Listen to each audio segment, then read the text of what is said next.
Behind closed doors, a day in the life of Gilded Age maids. The darkness before dawn held a particular quality in the mansions of Fifth Avenue. In those hours when night had not yet surrendered to morning, when the street lamps still cast their uncertain glow against marble facades, the great houses stood silent. The family slept undisturbed in their chambers, wrapped in silk and down, their rest guarded by thick walls and heavy curtains. But in the narrow rooms tucked beneath the eaves, in the cramped spaces where slanted ceilings met unadorned walls, the first stirrings of the day had already begun. A young woman opened her eyes in the dim gray light filtering through a small window. The room she shared with another maid was cold, the thin blanket on her iron bedstead offering little protection against the chill that seeped through the walls. She rose without hesitation, her body responding to a rhythm learned through months or years of repetition. There was no time for lingering in that brief moment between sleep and waking. The day's work stretched ahead, and it began now, in these dark hours when the world outside still slumbered. This was the reality of domestic service in the Gilded Age, that period of American history spanning roughly from 1870 to the early years of the 20th century. The era took its name from Mark Twain's novel, a title that captured the essential character of those years. Beneath surfaces that gleamed with gold lay structures of a different metal entirely. The mansions that lined the streets of New York, the summer cottages that crowned the cliffs of Newport, the palatial homes rising in cities across the nation, all spoke of wealth and luxury on a scale America had never before witnessed. Yet these monuments to prosperity rested upon foundations built by the labor of women whose names have largely vanished from history. The maids who worked in Gilded Age mansions were not simply servants. They were the invisible architects of comfort, the unseen hands that transformed cold stone and empty rooms into homes of warmth and elegance. Their work began before the family woke and continued long after the last guest had departed. They climbed steep back staircases carrying loads that would test the strength of any laborer. They scrubbed and polished, washed and ironed, dusted and swept. Their presence had to be felt but never noticed, their labor evident only in its results. Understanding the lives of these women requires looking beyond the polished silver and pristine linens, beyond the perfectly arranged flowers and the meals served with precision. It requires climbing those back staircases, standing in the steaming laundry rooms, kneeling on stone floors with brush and bucket. It requires examining not just what these women did, but who they were, where they came from, and what their days actually entailed from the moment they opened their eyes until they finally found rest. The women who worked as maids in Gilded Age households came largely from immigrant communities, particularly from Ireland. Young Irish women arrived in American ports by the thousands during the latter half of the 19th century, many of them traveling alone, seeking opportunities that their homeland could not provide. The Great Famine of the 1840s had devastated Ireland, and even after the worst of the crisis passed, economic conditions remained difficult. Young women saw little future in staying. Marriage prospects were limited. Employment opportunities were scarce. America promised something different.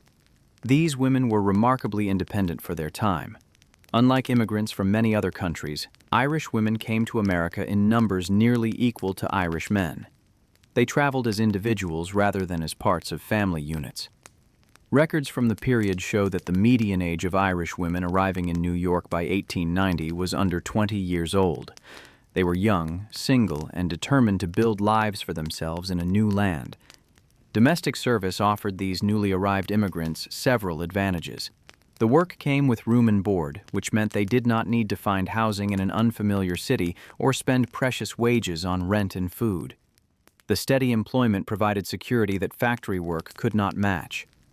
Most importantly, living with an American family exposed them to American customs and the English language in ways that would have been difficult to achieve otherwise.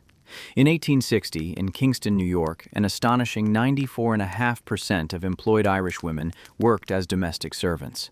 The pattern held true in cities across the northeastern United States. Yet domestic service also came with significant challenges. The work was physically exhausting. The hours stretched long, often 14 to 18 hours per day, 6 days a week. Servants worked in close proximity to their employers but remained separated by rigid social barriers.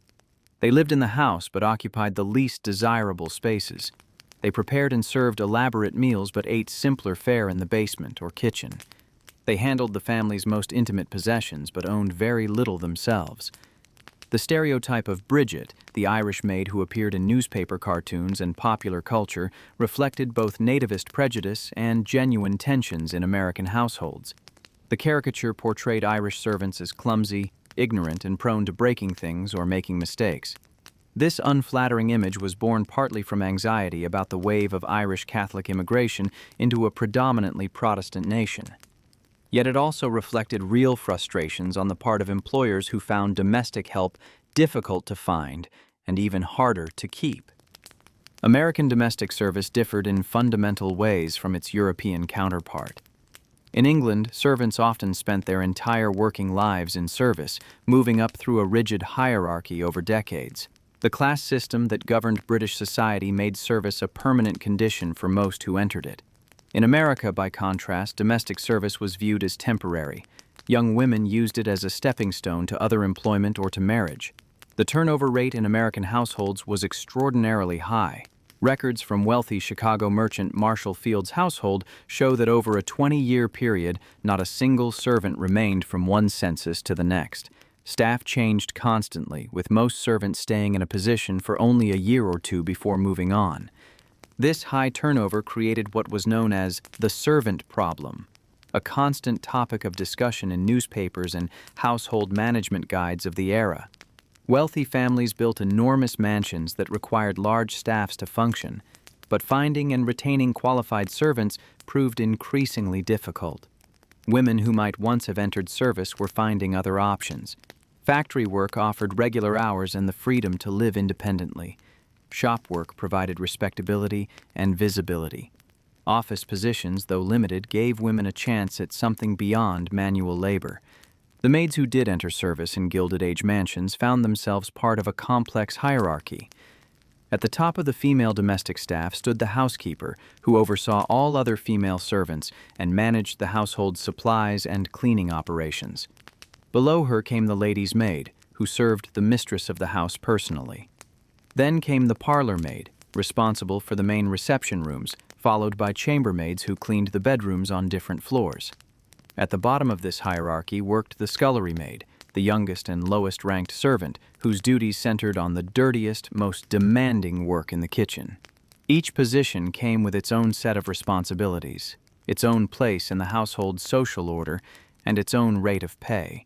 A housekeeper in a major household might earn between $50 and $150 per month in the 1890s, while a chambermaid earned $18 to $25, and a scullery maid might make only $15 to $18 monthly. These wages, though modest, were supplemented by room and board, which had real value for women who would otherwise need to pay for lodging and food. The physical layout of Gilded Age mansions reflected and reinforced the separation between family and servants. The staff lived in rooms on the top floor, often in the attic, as far as possible from the family's living quarters. These rooms were typically small, plainly furnished, and uncomfortable. They were hot in summer when heat rose through the building and collected under the eaves, and cold in winter, when inadequate heating left servants shivering beneath thin blankets. The location near the roof meant servants breathed air thick with coal smoke from chimneys. The windows, when present, were small. Separate staircases allowed servants to move through the house without being seen by the family or guests. These back stairs were narrow and steep, designed for efficiency rather than comfort. Servants climbed these stairs dozens of times each day, carrying heavy loads of coal for fires, water for washing, linens for beds, and trays of food. The physical demands of simply moving through the house were substantial, even before considering the actual work that needed to be done. The working day for maids in a Gilded Age mansion followed a rhythm as regular as the ticking of a clock. Each day brought the same sequence of tasks, the same progression from morning darkness to late evening exhaustion. Understanding this daily rhythm reveals the true nature of domestic service. the relentless physical labor, and the precise choreography required to keep a great house functioning. The story of a maid's day began in those cold, dark hours before dawn, when the house still slept, and the work of making it come to life had already begun. Morning awakening and early tasks. 5:30 in the morning. So, the youngest servants, the chambermaids and the scullery maid, rose from their beds in the attic quarters. Sleep still clouded their minds, but their bodies moved with practiced efficiency. They dressed quickly in the dim light, donning their plain morning uniforms. For the chambermaids, this meant dark dresses and white aprons. They pinned their hair up beneath simple caps, ensuring no loose strands would fall across their faces as they worked. Every movement had to be quiet. Other servants still slept, their duties beginning later, and waking them early would be noticed and remarked upon. The youngest chambermaids descended the back stairs first. Their footsteps, muffled by worn shoes, made little sound on the wooden treads. They moved through the dim corridors like shadows, familiar with every turn and every creaking board. Their first destination was the reception rooms on the first floor, the grand spaces where the family would entertain guests and spend their waking hours. These rooms had to be prepared before anyone in the household stirred. The work began with the fireplaces. Each reception room had its own fireplace, and each required attention. The maid knelt before the grate, careful not to let her dress touch the hearth's sooty edges. She had laid the fire the previous evening, arranging kindling and coal in proper proportions, but now she had to bring it to life. Using a firelighter or match, she coaxed flame from the prepared materials, watching as the kindling caught and began to burn. The coal would take longer to ignite fully, but once it did, it would burn steadily for hours. The process repeated in room after room, drawing room, library, morning room, dining room. Each fireplace demanded the same careful attention. The maid's hands grew black with coal dust and soot. Her knees ached from kneeling on hard floors, but the work could not be rushed. A poorly laid fire would smoke or die out, and either failure would be noticed and criticized. Once the fires were burning properly, the maid moved to the windows. Heavy curtains had been drawn the previous evening to keep out the night's chill and provide privacy. Now they had to be pulled back, admitting what little light the early morning offered. The curtains were thick and heavy, requiring strength to move them smoothly along their rods.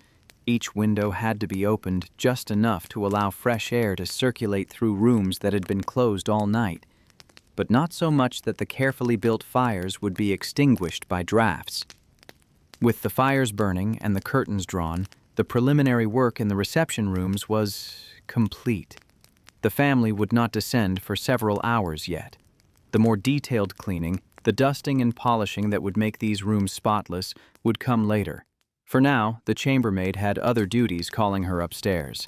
While the chambermaids worked on the first floor, another maid had an even earlier start.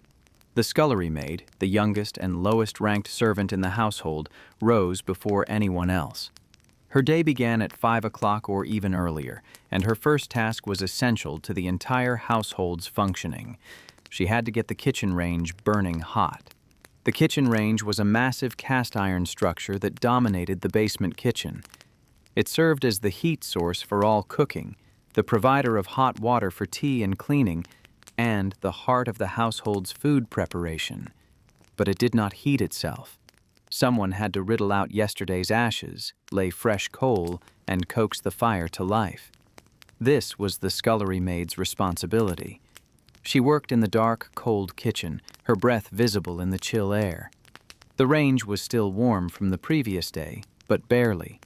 She opened the grate and used an iron poker to break up the remaining ashes, letting them fall through to the ash pit below. Then she laid fresh coal, building it up carefully so it would catch and burn steadily. The process required skill. Too little coal and the fire would not generate enough heat. Too much, and it would smother before catching properly. Once the range was burning, she filled the large copper kettles with water and set them to heat. The cook would need boiling water when she arrived at 6 o'clock to begin preparing breakfast. The scullery maid also filled smaller kettles for the early morning tea that the upper servants expected. Everything had to be ready, the water hot, the kitchen warming, before anyone else arrived to begin their day.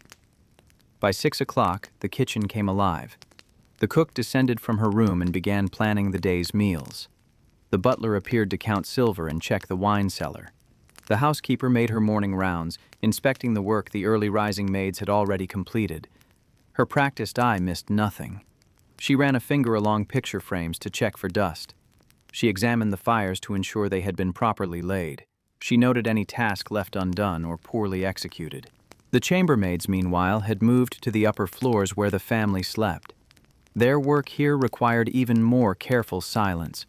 They moved through the hallways with practiced quiet, opening their assigned bedrooms and dressing rooms. Each chambermaid was typically responsible for one floor of the mansion, which might include 3 or 4 bedrooms, several dressing rooms, and a bathroom or 2. The first task was to carry hot water upstairs. In many Gilded Age mansions, even grand ones with modern plumbing in some areas, bedrooms still relied on copper cans of hot water for washing. The chambermaid filled these heavy cans from the kettles that had been heating in the kitchen, then carried them up the back stairs. Each can held several gallons of water and weighed considerably. Carrying multiple cans up 3 or 4 flights of stairs required real physical strength. She knocked softly on each bedroom door before entering, listening for any sound that would indicate the room's occupant had woken. If there was no response, she entered quietly and placed the copper can of hot water beside the washstand. She also brought fresh towels, replacing the used ones from the previous day. In rooms with fireplaces, she lit the morning fire, adding warmth to chase away the night's chill.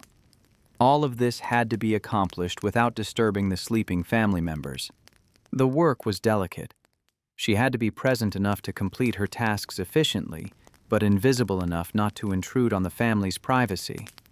She moved through bedrooms while people slept only feet away, handling intimate items and seeing the most private spaces of their lives. The trust this required was substantial, and the discretion it demanded was absolute. Once the family rose and left their bedrooms, usually around 8 o'clock for breakfast, the chambermaid's most intensive work began. Now she could enter the rooms freely and begin the thorough cleaning that happened every single day. The standard in a well-run household was daily perfection, and achieving it required hours of labor. The hierarchy among maids. The world below stairs operated according to rules as rigid as those governing the family's social interactions. Among the female servants, every maid knew her place in the household hierarchy, and that place determined everything from where she slept to what she ate, from how she was addressed to what work she performed. At the apex of this hierarchy stood the housekeeper, though whether she should be classified as a maid at all was a matter of some debate. The housekeeper was a figure of authority, responsible for managing all female servants and overseeing the household's domestic operations. In a large establishment, she wielded power comparable to that of the butler on the male side of the staff. She kept the household's accounts for supplies, ordered everything from coal to candles, and maintained careful inventories of linens, dishes, and cleaning materials. The housekeeper's most visible symbol of authority was the chatelaine she wore at her waist, a collection of keys that jangled as she moved through the house. These keys opened the storerooms where supplies were kept under lock. They controlled access to the linens, the silver polish, the lamp oil, all the materials necessary for running the household. Only the housekeeper held these keys, and this physical control of resources translated into real power over the servants who depended on her for the supplies they needed to do their work. A housekeeper in a major household earned substantial wages for the time, between $50 and $150 per month. This was more than many skilled male workers earned. The compensation reflected not just her responsibilities, but also the experience and skill required for the position. A good housekeeper needed to understand household chemistry, knowing which cleaning agents worked on which surfaces, how to remove different types of stains, how to preserve delicate fabrics. She needed organizational ability to coordinate the work of numerous servants across a large house. She required knowledge that could only come from years of experience in service. The housekeeper was addressed as Mrs., regardless of whether she was actually married, and she was called by her surname rather than her first name. This marked her status as an upper servant, someone who had risen above the common rank. She did not eat with the lower servants, but took her meals separately, often in her own room or in the upper servants' hall if the household was large enough to maintain such a space. Below the housekeeper, but still holding a position of relative privilege, was the lady's maid. This servant attended exclusively to the mistress of the house, helping her dress, caring for her clothing, arranging her hair, and accompanying her when she traveled. The lady's maid occupied a unique position in the household. She had intimate access to her mistress, handling undergarments and seeing her in states of undress that no other servant would witness. She knew details of her mistress's daily routine, her preferences, her moods. This intimacy required absolute discretion. A lady's maid who gossiped about her mistress or revealed private information would be dismissed immediately, and word of such a breach would make finding another position nearly impossible. The trust placed in a lady's maid was substantial, and the good ones guarded that trust carefully. A skilled lady's maid might earn between $25 and $40 per month, wages that reflected both her responsibilities and her privileged position. Like the housekeeper, she was addressed by her surname and marked as an upper servant. She often did not eat with the other servants, taking her meals separately or with the butler and housekeeper. She might travel extensively, accompanying the family when they moved between their various residences or went abroad. This exposure to travel and to the wider world set her apart from other servants whose lives were largely confined to the mansion and its immediate surroundings. The parlor maid occupied the next tier in the hierarchy. Her responsibility was the principal reception rooms on the first floor, the drawing rooms, library, dining room, and any other public spaces where guests might be received. These rooms represented the public face of the household, and their maintenance was particularly important. The parlor maid's work began early, just as the chambermaid's work did. She lit fires in the reception rooms, dusted and polished all furniture and ornaments, ensured that flowers were fresh and attractively arranged. During the afternoons, when the family might receive callers, the parlor maid often assisted with service. She might serve afternoon tea, a duty that required her to appear in a more formal afternoon uniform. She needed to be particularly presentable and well-mannered, as she was more likely to be seen by the family and their visitors than the chambermaids who worked on the bedroom floors. The parlor maid earned $20 to $30 monthly, slightly more than a chambermaid, reflecting both her greater visibility and the importance of the rooms under her care. The chambermaids formed the backbone of the cleaning staff. Each chambermaid was assigned one floor of the mansion, making her responsible for all the bedrooms, dressing rooms, and bathrooms on that level. This typically meant 3 or 4 bedrooms, each requiring daily attention. The chambermaid's day began before 6 in the morning, with lighting fires and carrying hot water, and it continued for many hours as she performed the detailed cleaning that kept these private spaces pristine. A chambermaid earned $18 to $25 per month, wages that reflected the skilled but relatively low status of her position. She was addressed by her first name, marking her as a lower servant. She ate in the servants' hall with the other lower servants, sitting at the long table according to a carefully observed order that reflected the household's internal hierarchy. The work of a chambermaid was exacting and never-ending. She was responsible for making beds daily, a task that sounds simple but involved considerable labor. The heavy horsehair mattresses had to be turned and rotated regularly to ensure even wear. The sheets had to be pulled tight with perfect corners. The blankets had to be layered in proper order. The coverlets had to be arranged just so. A poorly made bed would be noticed immediately by the housekeeper during her rounds. Beyond bed making, the chambermaid dusted every surface in each bedroom daily. This included furniture, picture frames, lamp fixtures, decorative objects, everything that could gather dust. She swept floors and beat carpets. She polished mirrors and windows. She emptied and cleaned chamber pots, an unpleasant but essential task in an era when many bedrooms still lacked attached bathrooms. She changed water in pitchers and ensured fresh towels were always available. The chambermaid also had to manage the temperature in each room. tending fires throughout the day to maintain comfortable warmth without creating excessive heat. She refreshed flowers in vases, removing wilted blooms and ensuring water was changed. She checked that every item in the room was in perfect order, from books on bedside tables to jewelry on dressing tables. This careful, thorough cleaning happened every single day in every bedroom. It was not a weekly chore or an occasional deep clean. The standard was daily perfection, regardless of weather, holidays, or the chambermaid's own health. At the bottom of the female domestic hierarchy worked the scullery maid, whose position was regarded as the lowest and hardest in the household. The scullery maid was almost always the youngest servant, often beginning work at age 14 or 15. She reported to the cook through the kitchen maid, if there was one, and her duties centered on the dirtiest, most physically demanding work in the kitchen. The scullery maid's primary responsibility was washing dishes, pots, pans, and cooking utensils. In a household that might serve 3 elaborate meals a day to the family, plus meals for the servants, the volume of items requiring washing was enormous. She worked in the scullery, a small room off the main kitchen fitted with deep sinks and draining boards. The work was hot and wet. Her hands were constantly in water, using harsh soaps and abrasive materials to scour away grease and food residue. She cleaned the massive copper pots used for cooking, scrubbing them with sand until they gleamed. She scoured cast iron cookware, careful not to rust it by leaving moisture on the surface. She washed delicate china used for upstairs meals, knowing that a single broken piece might result in her wages being docked. She cleaned serving platters, utensils, glassware, anything that had touched food. Beyond washing dishes, the scullery maid cleaned the kitchen itself.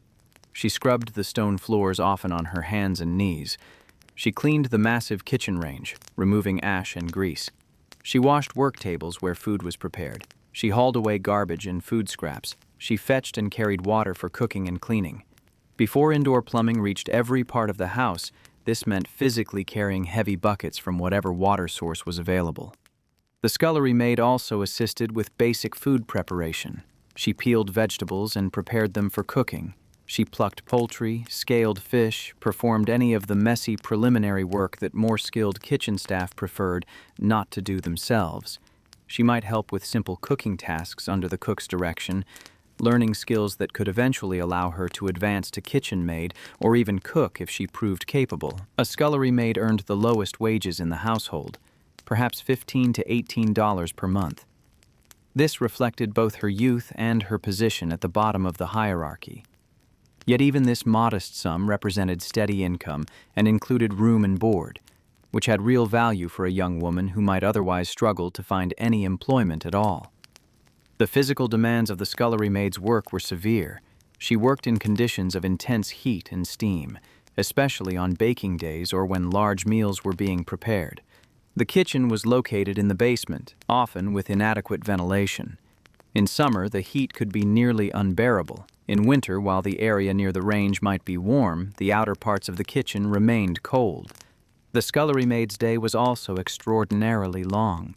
She rose earliest of all the servants to start the kitchen fire, and she often worked latest, cleaning up after the evening meal and preparing for the next day. Her day might stretch 16 or even 18 hours, with few breaks. She was expected to eat quickly, often standing or perched on a stool in the kitchen rather than sitting properly at the servants' hall table. She had to be constantly alert, ready to jump to any task the cook might assign. Despite the hardships, the position of scullery maid also offered opportunity.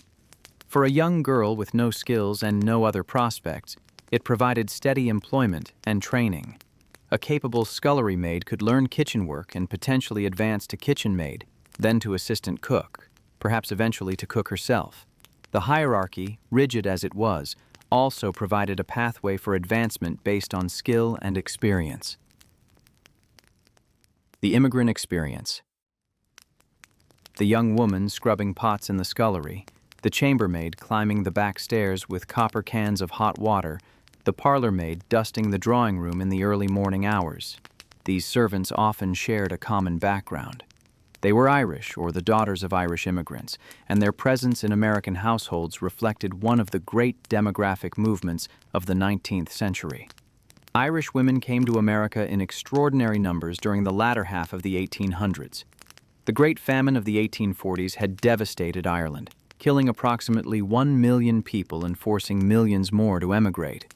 But even after the famine years ended, Irish emigration continued. Economic conditions in Ireland remained difficult. Land was scarce, opportunities limited, and prospects for young women particularly grim. Marriage required a dowry many families could not provide. Employment options were few. America offered something different. Letters sent home from those who had already made the journey spoke of opportunities, of wages that seemed generous compared to what could be earned in Ireland, of a land where anyone might improve their circumstances through hard work. Young women heard these accounts and made the decision to leave. The journey itself was an act of remarkable courage. These women, often in their late teens or early 20s, traveled alone across the Atlantic. They left behind everything familiar: family, friends, their native villages, to seek their fortunes in a strange land. They arrived at ports like New York with little money, knowing no one, speaking English with accents that marked them as foreign. Domestic service offered these newly arrived immigrants a path forward. Employment agencies, often run by Irish organizations or by religious groups like the Catholic Church, helped connect young Irish women with households seeking servants. The Sisters of Mercy in New York operated a servant training program that helped thousands of women find positions. Word of mouth within the Irish community also played a role. A woman who had found a good position might recommend a sister or cousin when her employer needed additional help. The work came with distinct advantages for immigrants. Room and board were provided, which meant a newly arrived woman did not need to navigate the daunting process of finding housing in an unfamiliar city. She did not need to spend precious wages on rent and food. The steady employment provided security that factory work, with its seasonal layoffs and economic fluctuations, could not match.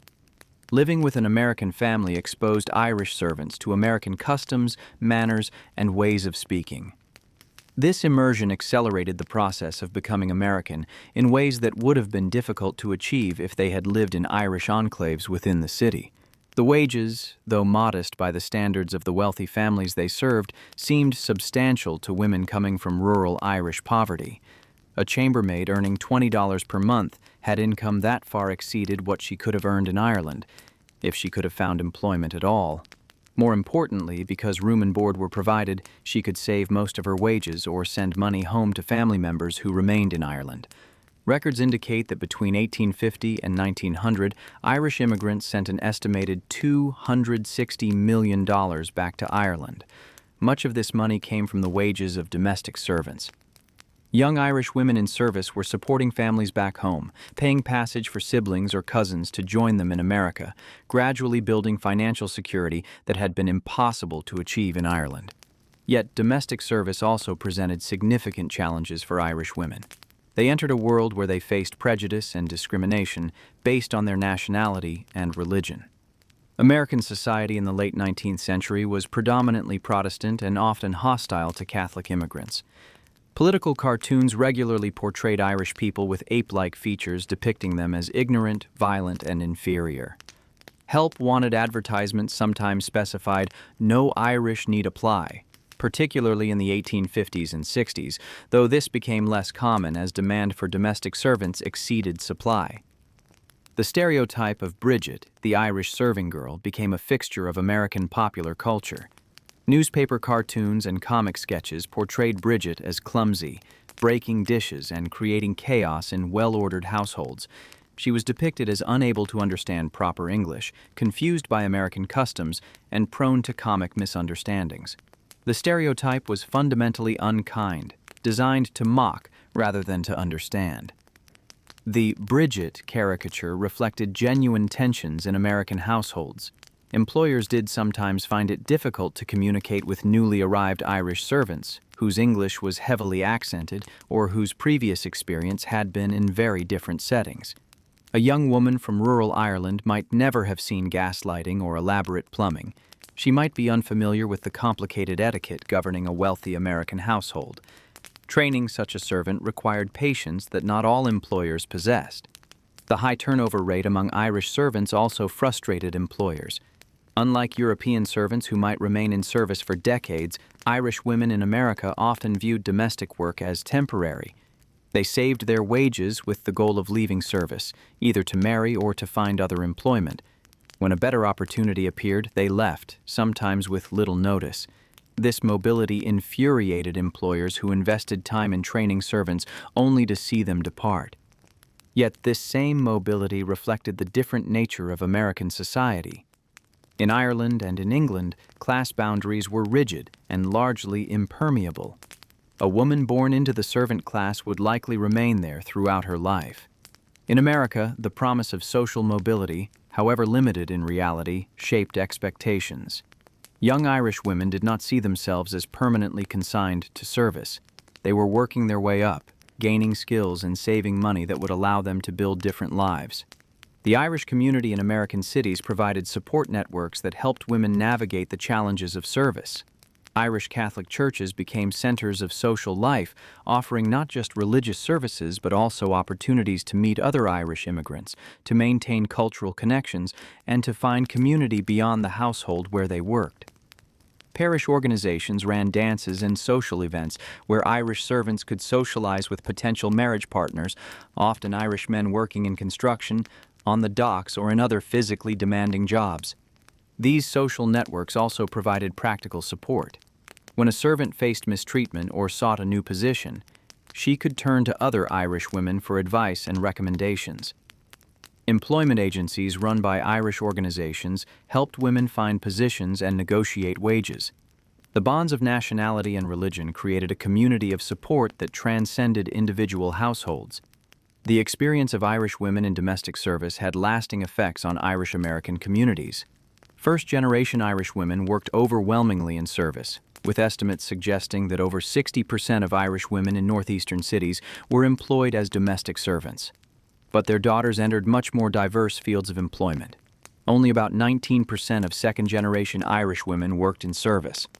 The first-generation sacrifices, their willingness to work long hours in difficult conditions, enabled their daughters to pursue education and enter professions like teaching, nursing, and office work.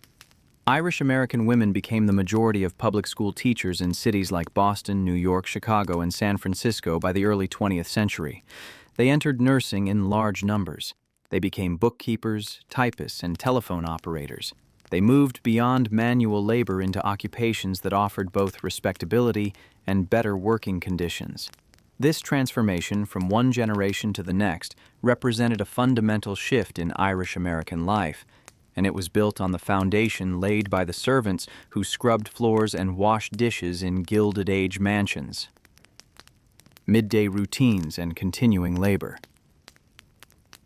As morning progressed into midday, the rhythm of work in the mansion continued without pause. The chambermaids, having completed their early tasks of lighting fires and delivering hot water, now turned to the more detailed work of cleaning the bedrooms. This was the most intensive period of their day, the hours when they transformed spaces that had been occupied and used back into the state of perfect order expected in a well-run household. The chambermaid entered each bedroom on her floor only after its occupant had risen and departed, usually to breakfast in the dining room or to pursue other activities. Now she could work without the constraint of maintaining near invisibility. She moved through the room with practiced efficiency, following a routine that varied little from day to day. Her first task was to open all windows wide, allowing fresh air to circulate through rooms that had been closed overnight. Even in winter, this airing was considered essential for health and freshness. The prevalent belief held that rooms inhabited during sleep accumulated used air that needed to be expelled and replaced. The windows stayed open for at least half an hour while she worked, letting in cold air that she largely ignored. Her work kept her warm despite the chill. She then stripped the bed completely. The sheets and pillowcases came off and were added to the growing pile of laundry that would be dealt with on washing day.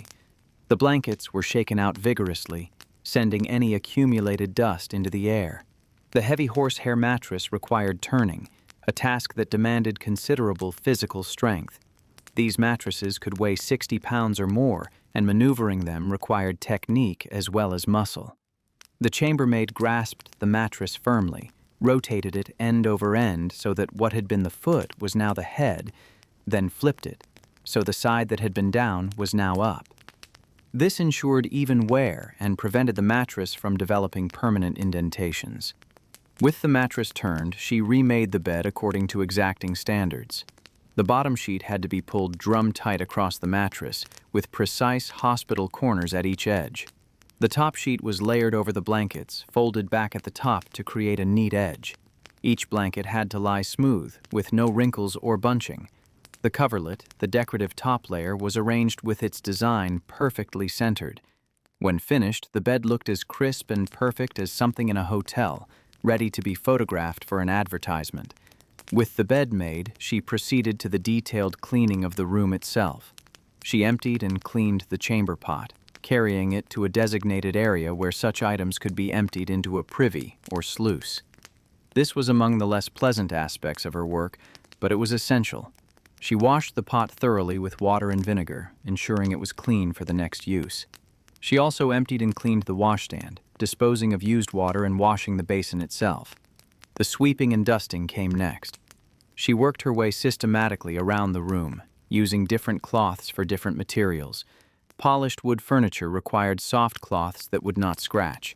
Gilt frames on mirrors and paintings needed specially treated dusters that would lift dust without damaging the delicate gilt.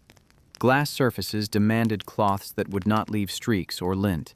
Every object in the room received attention. She lifted decorative items from dresser tops to dust beneath them, then carefully replaced each exactly where it had been. She dusted picture frames, running her cloth along every edge and corner. She cleaned lamp fixtures, whether they burned oil or gas, trimming wicks if necessary and ensuring glass chimneys were spotless. She dusted the tops of door frames and window moldings, areas that the housekeeper would check during her inspections. The floor required careful sweeping, working methodically from the corners toward the center of the room. Carpets, which covered the floors of most bedrooms, needed to be swept with a carpet sweeper or beaten with a carpet beater to dislodge embedded dust. This was vigorous work that left the chambermaid's arms aching. The edges of the room, where carpet met baseboard, had to be swept with particular care, as dust accumulated in these corners. She refreshed the flowers in any vases, removing wilted blooms and changing the water. She checked that fresh water was available in the drinking water carafe on the bedside table. She ensured that the room's fire, if it had one, had adequate coal or wood nearby for the evening. She verified that every item was in its proper place, that nothing was missing or out of order. This process repeated for each bedroom on the chambermaid's floor. A floor with 3 bedrooms might require 3 hours of intensive work to clean to the expected standard. The chambermaid worked steadily through the morning, moving from room to room, leaving each one immaculate. While the chambermaids worked upstairs, the parlor maid was performing similar duties in the reception rooms on the first floor. The drawing rooms, music room, library, and other public spaces received the same meticulous attention. These rooms saw more use during the day than bedrooms did, as the family and any callers moved through them, so maintaining their perfection required constant vigilance.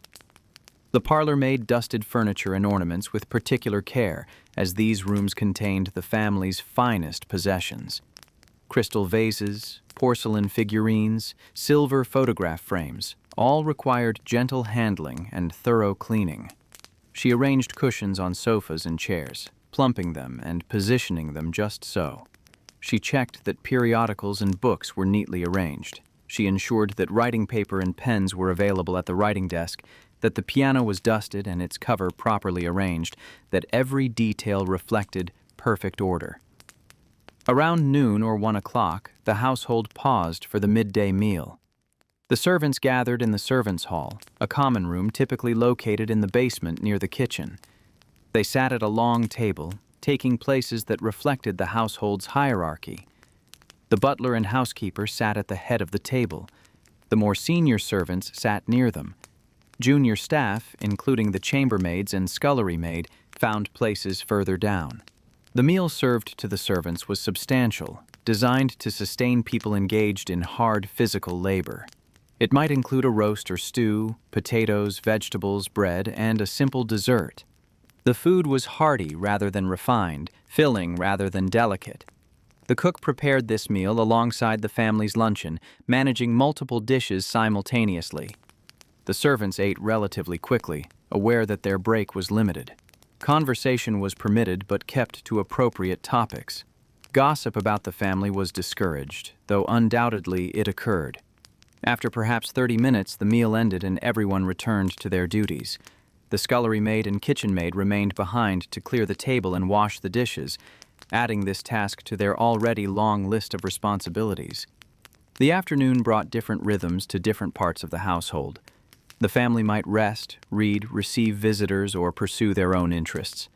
The lady of the house might spend time going over household accounts with the housekeeper, discussing menus with the cook, or reviewing the work that had been done that morning.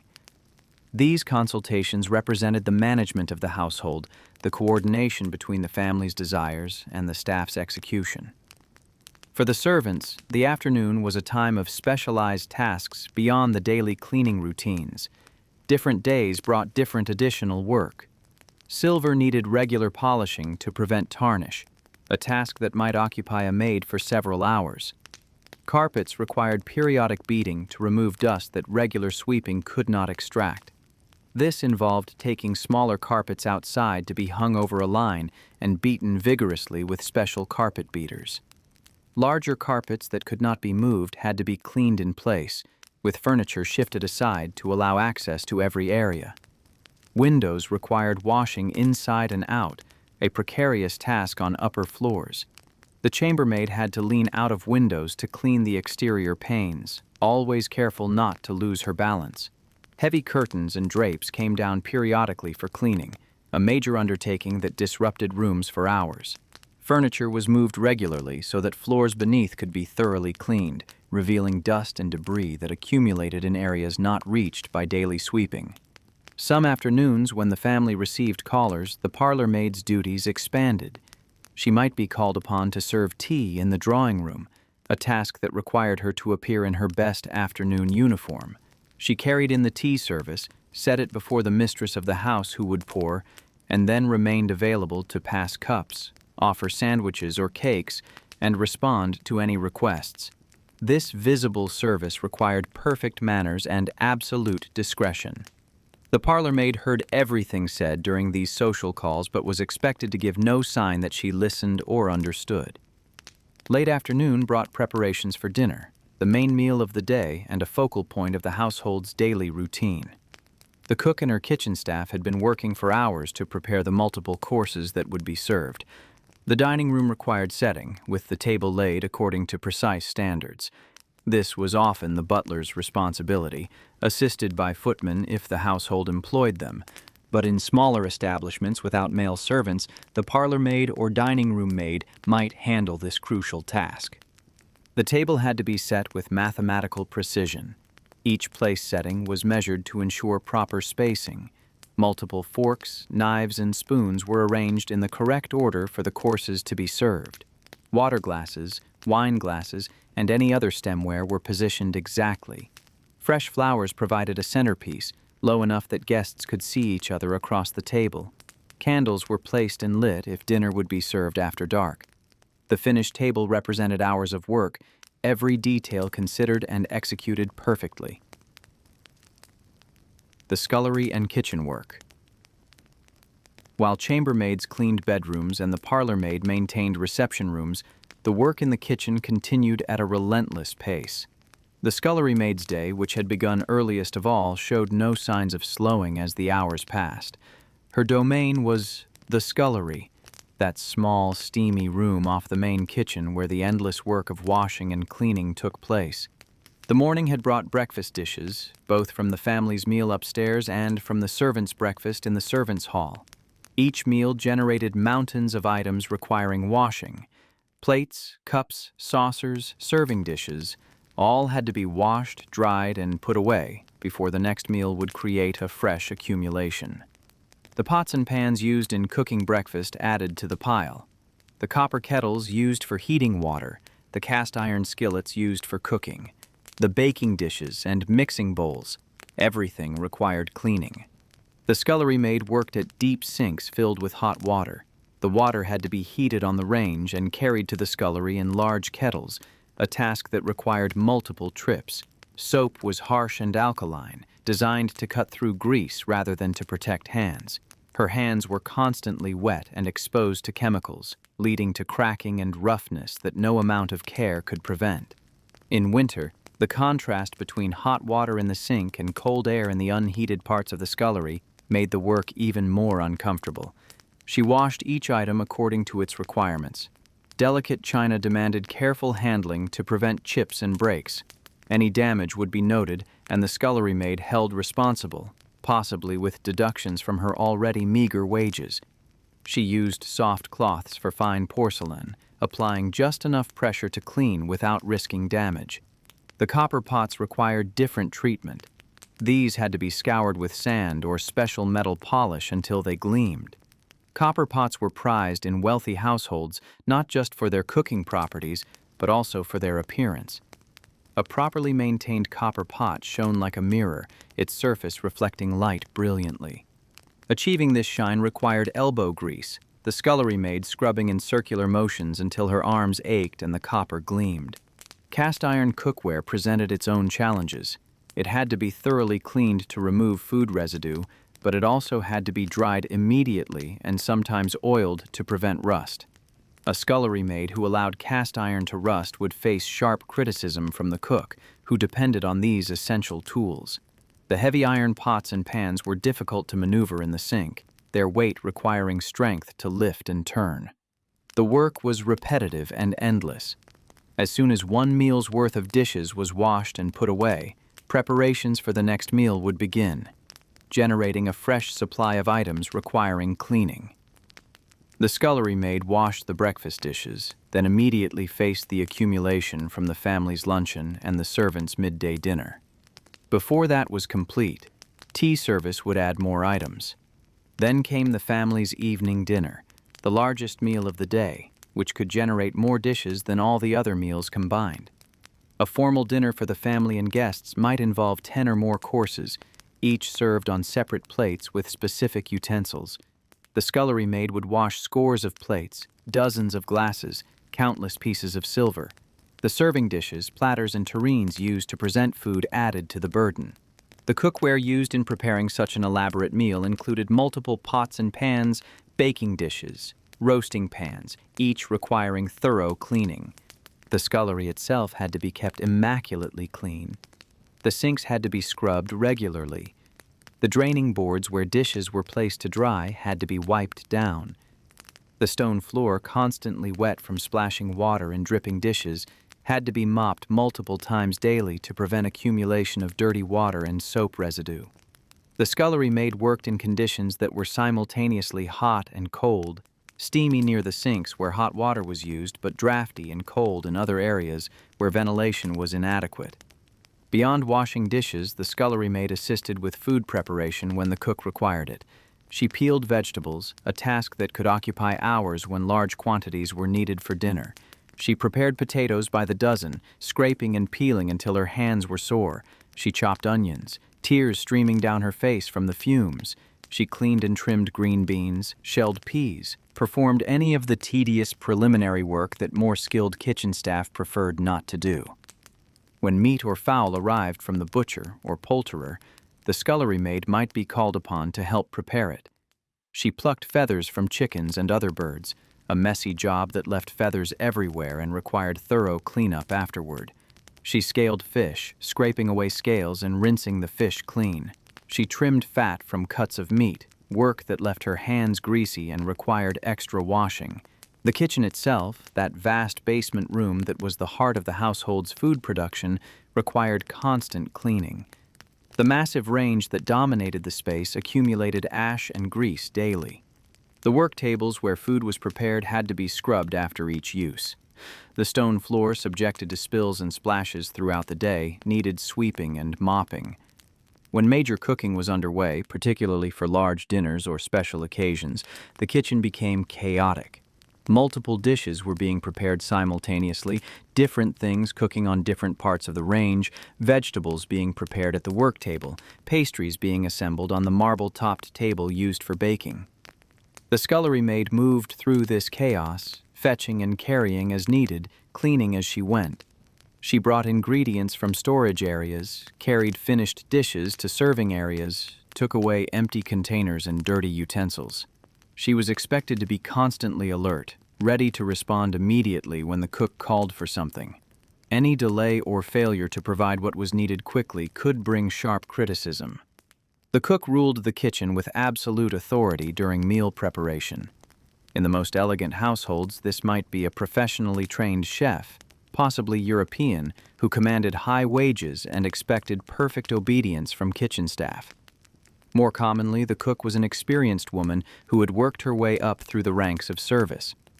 Regardless of background, the cook's word was law in the kitchen.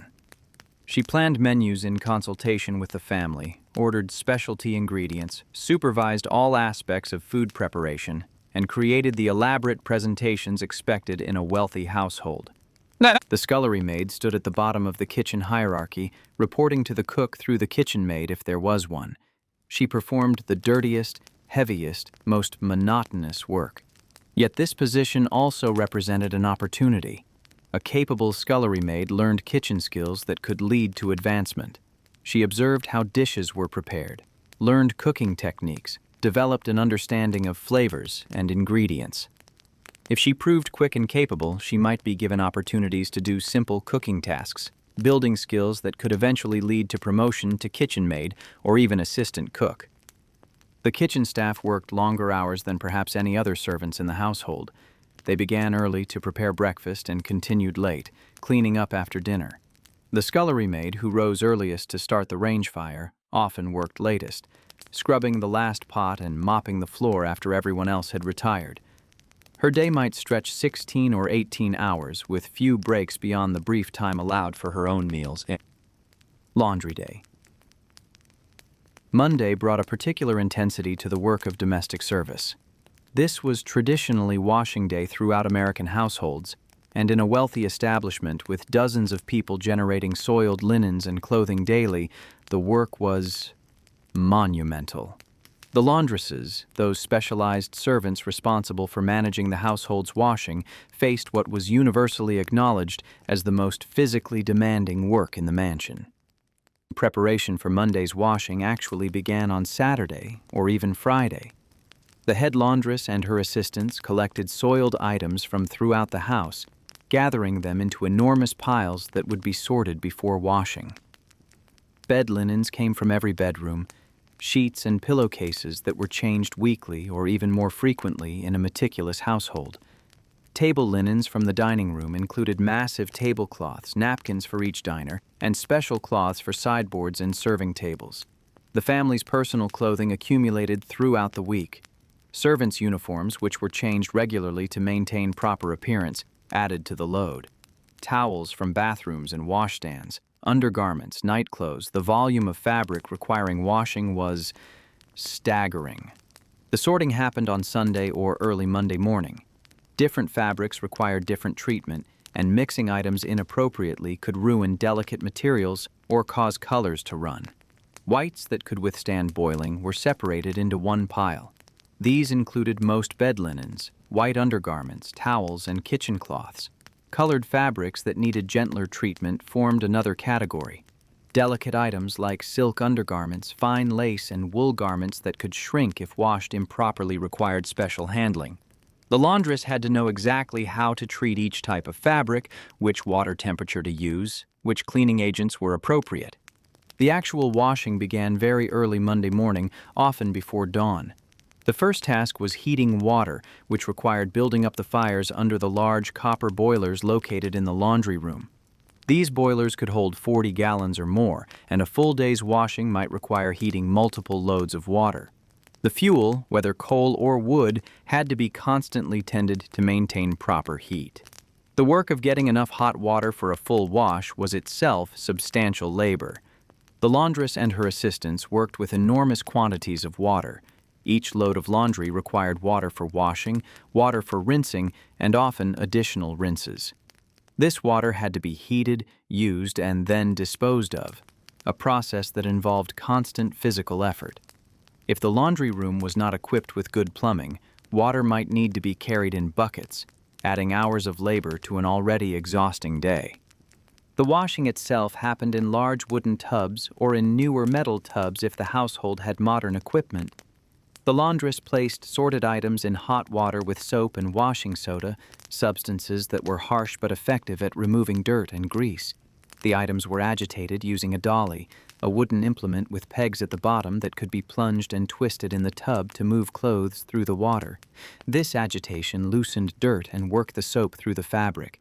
For the dirtiest items or for stubborn stains, additional treatment was needed. The laundress might rub items against a washboard, a wooden or metal board with a corrugated surface that provided friction for scrubbing. This was hard work that required significant arm strength. She scrubbed collar and cuff areas of shirts where soil accumulated. She worked on stained areas of tablecloths using various treatments depending on the nature of the stain. Grease stains might be treated with chalk or fuller's earth before washing. Blood required cold water and salt. Grass stains responded to alcohol. Rust stains needed lemon juice and salt. The laundress had to know dozens of these specific treatments, applying them before or during washing to remove stains that simple soap and water could not handle. White items were often boiled to achieve maximum cleanliness. The laundress transferred them from the washing tub to the copper boiler where water was kept at or near boiling temperature. She stirred the boiling laundry with a long wooden stick, ensuring all items were thoroughly heated.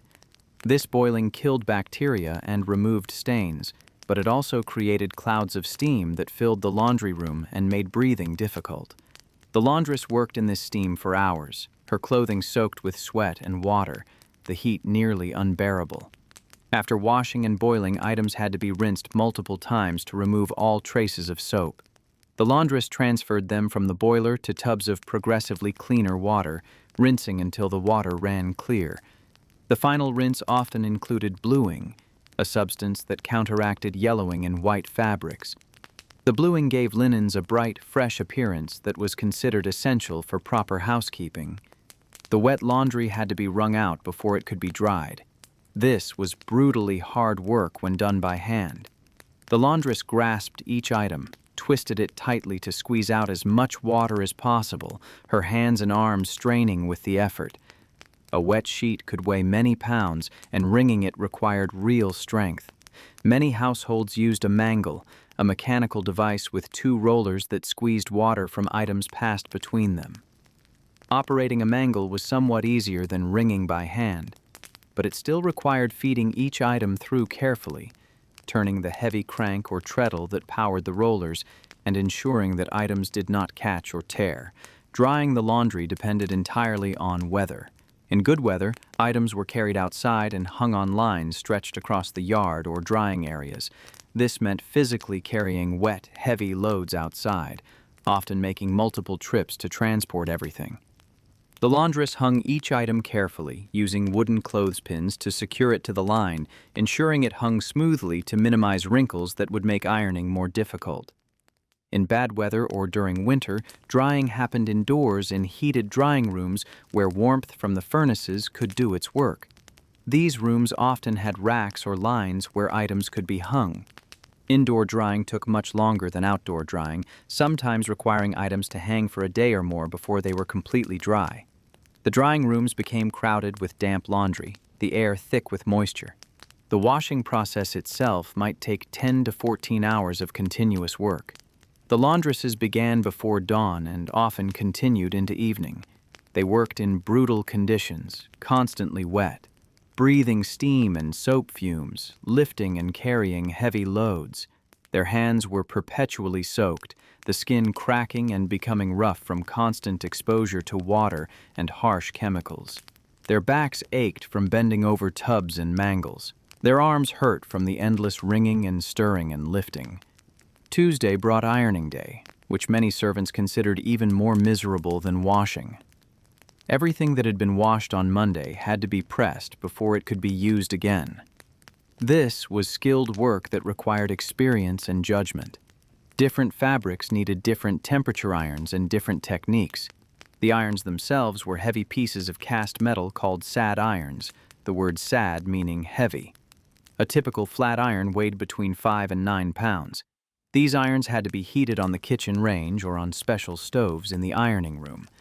The laundress typically worked with multiple irons, heating several at once so that as one cooled during the use, she could pick up a hot one and continue working without interruption. Testing the iron's temperature required skill and experience. An iron that was too cool would not remove wrinkles effectively. An iron that was too hot could scorch delicate fabrics, leaving brown marks that could not be removed. The laundress tested temperature by sprinkling water on the iron's surface and observing how quickly it sizzled, or by holding the iron near her cheek to feel its heat. With practice, she developed an instinct for when each iron was at the right temperature for the fabric she was pressing. Table linens required particularly careful ironing. Large tablecloths had to be pressed perfectly flat and smooth, with crisp creases in precisely the right locations. The laundress spread the cloth on an ironing board or table, working section by section, pressing until every wrinkle disappeared. The work required patience and attention.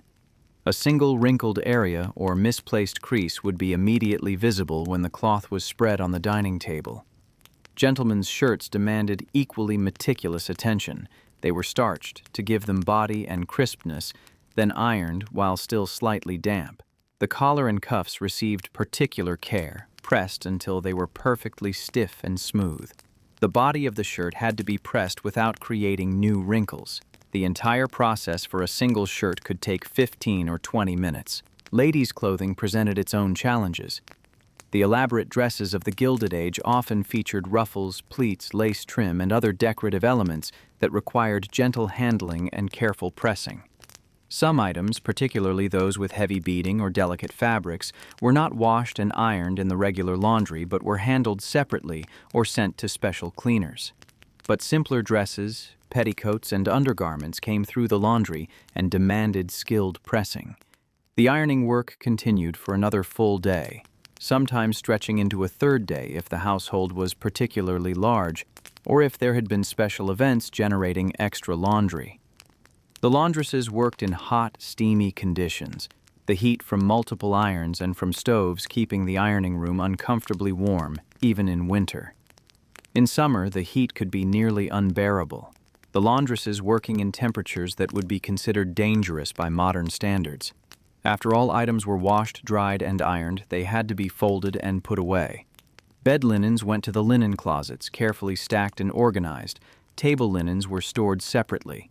The family's clothing was returned to their rooms, often with assistance from ladies' maids or valets who would put items in proper places. Servants' uniforms were distributed back to their owners.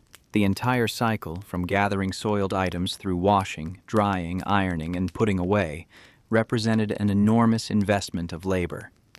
The laundresses who performed this work earned wages that reflected its difficulty. A head laundress might earn $30 per month, while her assistants earned around $18. These wages were somewhat higher than those of chambermaids, but lower than those of cooks or housekeepers, reflecting the physically demanding but relatively unskilled nature of much of the work. The head laundress needed extensive knowledge of fabrics and cleaning techniques, but her assistants could learn the basic tasks relatively quickly. Living quarters and personal lives. When the scullery maid finally climbed the back stairs to her attic room late at night, exhausted from 18 hours of work, she entered a space that reflected her position at the bottom of the household hierarchy. The servants' quarters, located on the top floor of the mansion, were as far removed from the family's luxurious bedrooms as geography and social order could make them. The attic floor where servants slept was a world apart from the elegantly appointed rooms below. The ceiling slanted, following the roof's pitch, leaving little headroom except in the center of each room. The walls were plain plaster, without the wallpaper or decorative moldings that adorned family spaces. The floors were bare wood, lacking the carpets that softened footsteps and provided warmth in the family's rooms. In summer, heat rose through the building and collected beneath the roof, making these rooms stifling. In winter, inadequate heating left them bitterly cold. Most servants shared rooms. A typical attic bedroom might house 2 chambermaids, their narrow iron bedsteads separated by just enough space to allow passage between them. The room would contain little else beyond these beds, perhaps a small chest of drawers that the occupants shared, a washstand with a simple basin and pitcher for washing, and hooks on the wall for hanging clothing. There was no space for comfort or privacy. The servants owned few possessions, and there was nowhere to keep them even if they had more. The senior servants enjoyed slightly better accommodations. The housekeeper and butler typically had private rooms, though these were still small and spartanly furnished compared to the family's quarters. The lady's maid might have her own room, reflecting her higher status. But for the majority of servants, the junior maids and kitchen staff who formed the bulk of the household, privacy was a luxury they did not experience. The servants' quarters lacked many of the amenities that even the family's guest rooms possessed. Running water, which was becoming common in the better bedrooms by the late Gilded Age, rarely extended to the servants' floor. Servants washed using pitchers of water they carried up themselves, pouring it into basins when needed. Chamber pots served in place of indoor plumbing in many establishments, even when the family enjoyed modern bathrooms. Some progressive households did install shared bathrooms for servants, but these were the exception rather than the rule. The windows in servants' rooms were small, providing minimal natural light. This was partly a consequence of the slanted roofline, which limited where windows could be placed, but it also reflected the fact that these rooms were designed for sleeping rather than living. Servants spent their waking hours working throughout the house, not in their personal spaces. The rooms needed to be functional enough for rest, but not comfortable enough to encourage lingering. Furniture was minimal and utilitarian. The iron bedsteads were narrow and uncomfortable, fitted with thin mattresses that offered little cushioning. Blankets were adequate, but not generous. The washstands held chipped basins and pitchers, serviceable but far from fine. If there was a chair, it was likely a simple wooden one, unupholstered and hard. A small mirror might hang on the wall, but decorative elements were absent. These rooms were places for servants to sleep and store their few possessions, nothing more. The servants owned remarkably little. A maid might possess 2 or 3 dresses beyond her work uniforms, perhaps one nice dress for church on Sunday, some undergarments, a nightgown, a coat for outdoor wear. She might have a hairbrush, a comb, perhaps a few ribbons or simple jewelry. Personal items like letters from home or family photographs might be treasured and carefully kept. Books, if she owned any, would be few. The reality of domestic service meant constant work and little money for purchasing possessions, and in any case, there was nowhere to keep them. Personal time was scarce and carefully regulated. Most servants had one afternoon and evening off each week, typically Thursday and every other Sunday. On these precious free hours, servants might leave the mansion to attend church, visit friends, or simply walk in the neighborhood. Young Irish servants often spent their free time at Catholic churches, which served as centers of social life for the Irish community. Parish organizations ran dances and social events where servants could meet others of their background and faith. Some servants used their free time to send letters home to Ireland or to family members elsewhere in America. Writing letters required quiet and concentration, commodities in short supply in the servants' quarters. A maid might sit on her bed, using a book as a writing surface, carefully composing news of her life in service and asking about events at home. These letters maintained connections that distance might otherwise have severed. The amount of money servants could send home or save was limited, but not insignificant. A chambermaid earning $20 monthly and receiving room and board might save half her wages if she was frugal. $10 per month translated to $120 per year, a sum that could make a real difference to a struggling family in Ireland.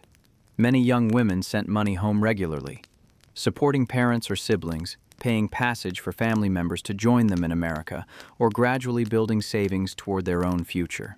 Servants ate their meals in the servants' hall, a common room in the basement near the kitchen.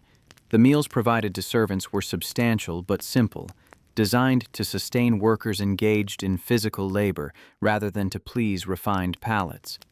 Breakfast might include porridge, bread, butter, and tea. The midday dinner, the main meal for servants, featured roast meat or stew, potatoes, vegetables, bread, and perhaps a simple pudding for dessert. Evening supper was lighter, often bread and cheese, cold meat, tea, perhaps some cake. The quality of servants' food varied considerably depending on the household and the generosity of the employers. Some families provided good, plentiful food for their staff, recognizing that well-fed servants worked better. Others were less generous, serving minimal portions of cheap ingredients. In all cases, servants' food was distinctly inferior to what the family ate. While the family dined on multiple courses prepared by skilled cooks, servants ate simple, filling food cooked in large quantities. Meal times in the servants' hall followed strict protocol. The butler and housekeeper sat at the head of the table. Other servants arranged themselves according to rank, with upper servants near the head and junior servants farther down. Table conversation was permitted but expected to be appropriate. Complaints about work, gossip about the family, and unseemly topics were discouraged, though they surely occurred when supervision was lax. In larger establishments, the upper servants took their meals separately from the lower servants. The butler, housekeeper, lady's maid, and valet might dine in the housekeeper's room or in a separate upper servants' dining room, enjoying better food and more formal service. This separation reinforced the hierarchy that governed every aspect of servants' lives. Social relationships among servants could be complex. Friendships formed, particularly among servants of similar age and rank. Chambermaids who shared rooms developed closeness born of proximity and shared experience. Yet the hierarchy always remained, creating invisible but real barriers between servants of different ranks. A lady's maid would not socialize as an equal with a scullery maid. The butler commanded respect from all lower servants, male and female. Romantic relationships sometimes developed between servants, though these were generally discouraged by employers who feared that marriage would lead to the loss of female staff. Most households had strict rules against male and female servants spending time together unsupervised. The separation of sleeping quarters reflected this concern. Yet relationships formed nonetheless, developing during the brief moments of free time or in stolen conversations during work. Marriage often meant leaving service for female servants. Once a woman married, she typically could not continue living in the household where she worked. She might seek a position where she could live out, coming in during the day to work but returning home at night, but such positions were less common and usually paid less. Many women left service entirely upon marriage, focusing on their own households and families. The servants' lives were governed by rules that extended beyond their work duties. Many households had regulations about behavior, dress, visitors, and conduct. Servants might be forbidden to entertain personal visitors in their rooms. They might be required to attend religious services on Sunday. They could be dismissed for drunkenness, dishonesty, or moral impropriety. The power employers held over servants' lives extended into their personal time and private behavior. Despite these constraints and hardships, many servants took pride in their work and found satisfaction in performing it well.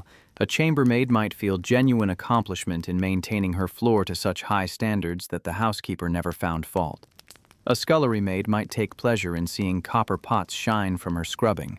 The laundress might feel pride in linens pressed so perfectly that every crease was precise. These were skilled professions, however humble, and those who practiced them well knew their own worth. The servants' quarters, uncomfortable and cramped as they were, represented security for women who might otherwise have faced far worse circumstances. Room and board meant not worrying about rent or food, substantial considerations for young women with limited resources.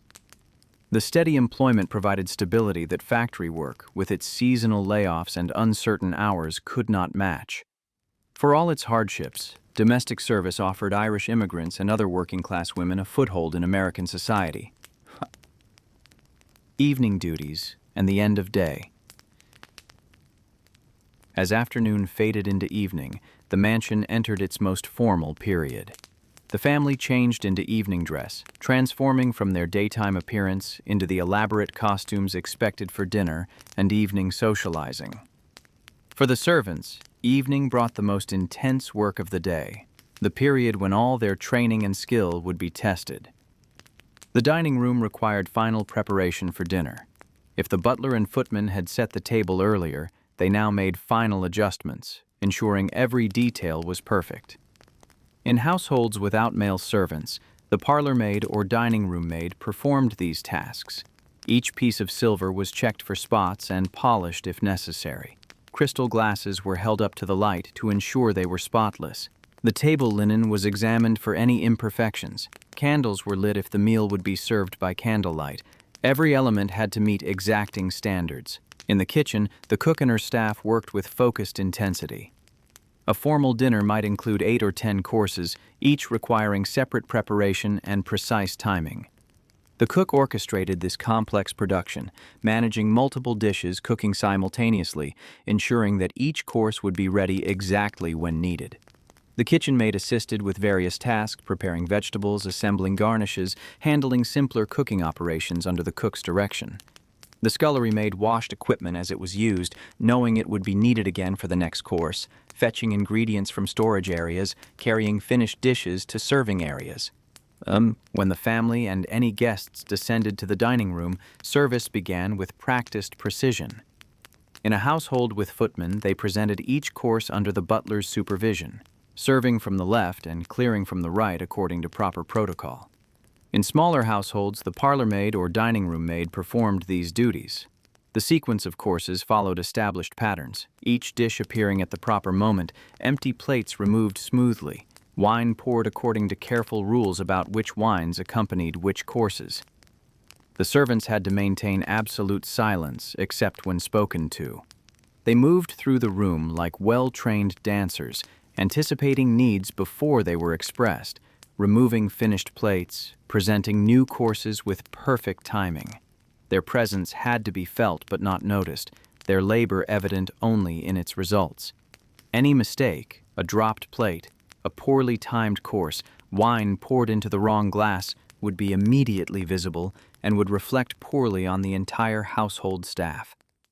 The family's dinner might last 2 hours or more, each course savored, conversation flowing between diners. For the servants, these were among the most demanding hours of their day.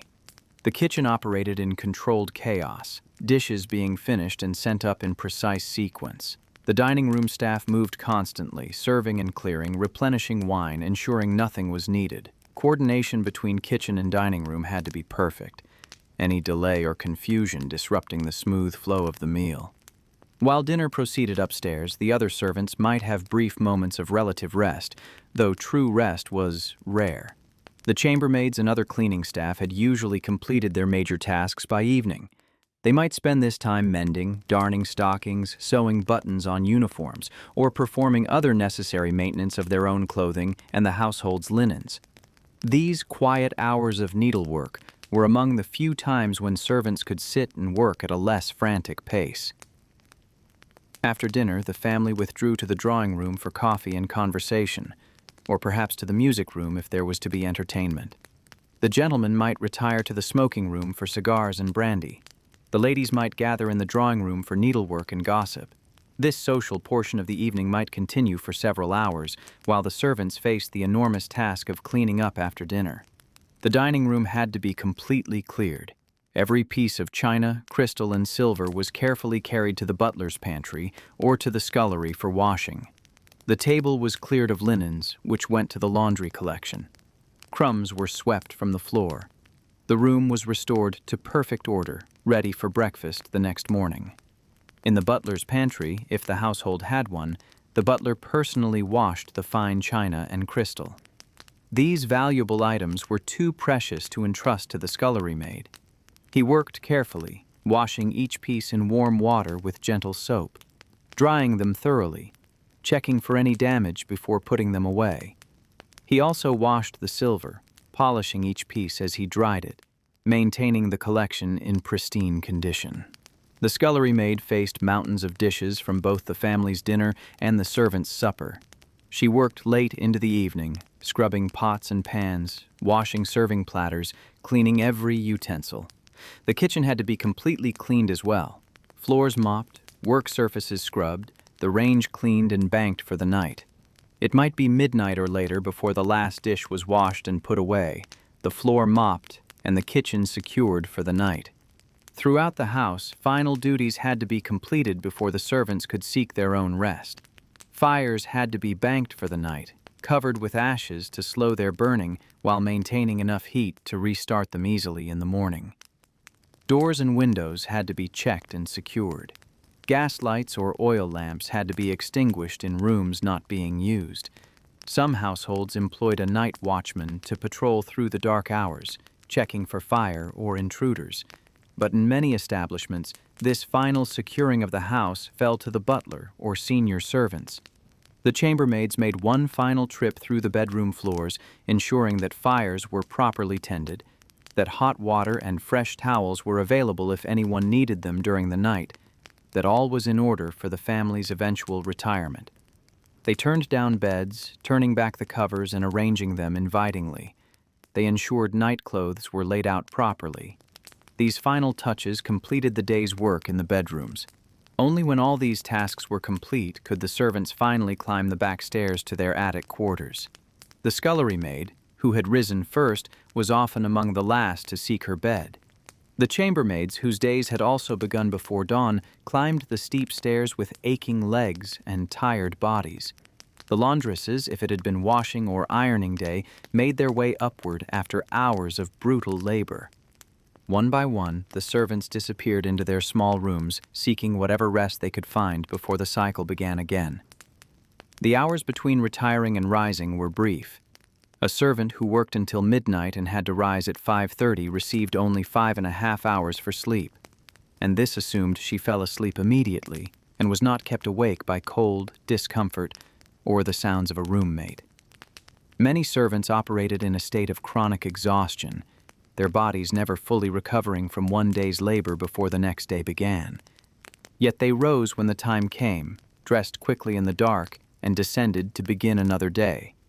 The work was demanding, the hours long, the conditions often difficult. But it was steady employment, providing room and board and a small wage that might be saved or sent to family. For young immigrant women with limited options, domestic service represented opportunity, however constrained. The mansion where they worked was not their home, but it was where they lived and labored, where they built skills and experience, where they took their first steps in building lives in America. Conclusion. The darkness before dawn continued to mark the rhythm of the mansion. Each morning, the same pattern repeated. Servants rose early, descended the back stairs, began the work that would allow the family to wake to warmth and comfort. Each day brought the same sequence of tasks, the same challenges, the same relentless demands on body and will. The maids who performed this labor were young women, many of them far from home, working in an unfamiliar land among people who often regarded them with suspicion or condescension. They climbed countless stairs carrying heavy loads. They scrubbed floors until their knees ached and their hands cracked. They worked through exhaustion, through illness, through heat and cold, and the endless repetition of tasks that would need doing again tomorrow. Their names have mostly been lost to history. The census records that survive list them by first names only, or sometimes just as servant with no name at all. The families they served are well documented, their social activities recorded in newspapers, their homes photographed and described. But the women who made those homes function, who created the comfort and elegance that the wealthy enjoyed, remain largely invisible in the historical record. Yet their labor shaped the Gilded Age as surely as the fortunes accumulated by industrial titans. Without these women, the great mansions would have been cold, dark, dirty shells. The elaborate dinners could not have been prepared or served. The pristine bedrooms could not have been maintained. The laundered linens could not have appeared each week. The entire structure of Gilded Age luxury rested on the foundation of their work. The Irish women who formed such a large portion of domestic staffs left a particular legacy. Their willingness to work in service, to accept difficult conditions and long hours, enabled them to support families back in Ireland and to bring relatives to America. The money they sent home sustained thousands during difficult times. The passages they paid for brought new generations of Irish immigrants to America, building the Irish-American community that would become a significant force in American life. Their sacrifices also enabled their daughters to enter different fields. The second generation of Irish-American women became teachers, nurses, office workers. They moved beyond manual labor into professions that offered both better conditions and greater respectability. This transformation from one generation to the next represented fundamental social change, and it was built on the foundation laid by the maids who scrubbed floors in Gilded Age mansions. The world of domestic service that these women knew began to fade in the early 20th century. Rising wages made large staffs increasingly expensive. New technologies, from vacuum cleaners to washing machines, reduced the labor required to maintain a house. Changing social attitudes made the extreme inequality of the employer-servant relationship seem increasingly uncomfortable. The supply of young women willing to enter service declined as other opportunities became available. World War I accelerated these changes. The war pulled women into factory work and other employment, and many who experienced this different kind of labor chose not to return to service. The post-war years saw continued decline in domestic service.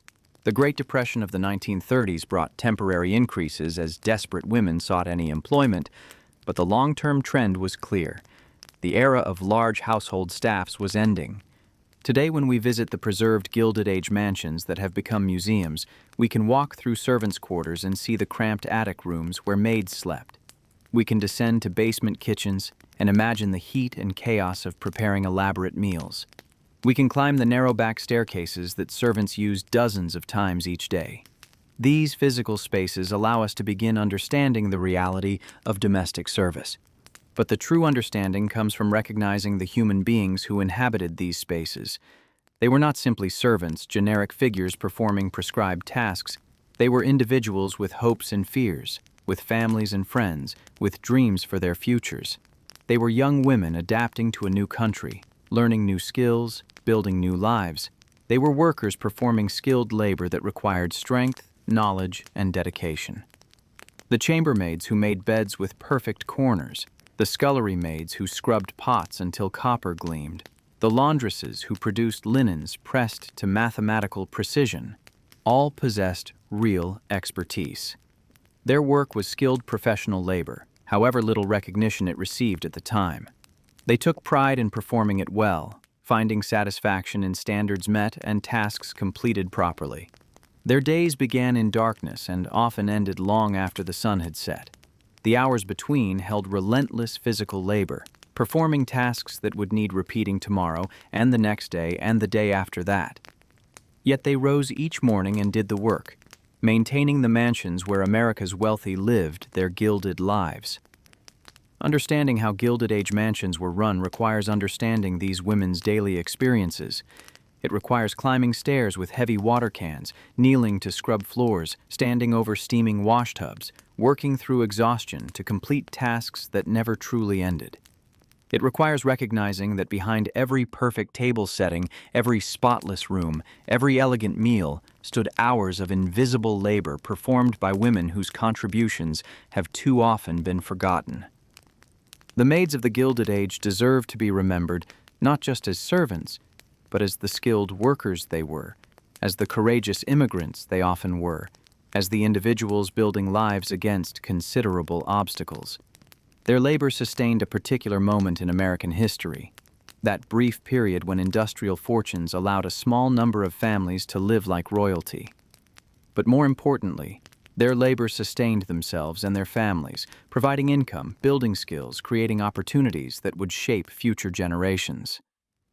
In the darkness before dawn, when the scullery maid rose to light the kitchen fires, when the chambermaids descended to prepare the house, when another day of labor began, these women were writing their own history.